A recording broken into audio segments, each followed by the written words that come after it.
Hi, I'm Don from DonDronesOn. We've just added direct PC access to Drone Pilot Canada data. Let's check it out. First of all, I'm pleased to introduce our new Drone Pilot Canada website, cleverly named, you guessed it, dronepilotcanada.com. From here, you can download our user guide and access my videos about the app. The user guide, in case you haven't downloaded it yet, is a free PDF that describes all the features in Drone Pilot Canada.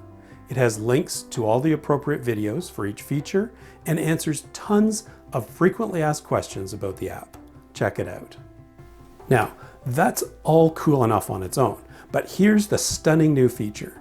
Back on the first panel of the web page, click Team Portal, enter your Drone Pilot Canada team code, and boom, all your team data appears for easy browsing, printing, or even copy and pasting into spreadsheets.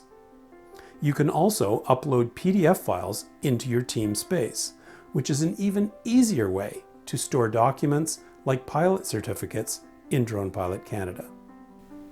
And if you click Show Map, your flights will be displayed. Clicking them on the map adds them to a shorter list below the map. This team portal is a very cool capability that opens up your data in a simple and intuitive way. Just be sure to turn on team management from within the app because it's the team code that must be entered to log in, not your recovery code. Enjoy! And hey, if you haven't already done so, please leave a 5-star review on the App Store or Play Store. Drone Pilot Canada, the only app for safe and legal drone flying in Canada.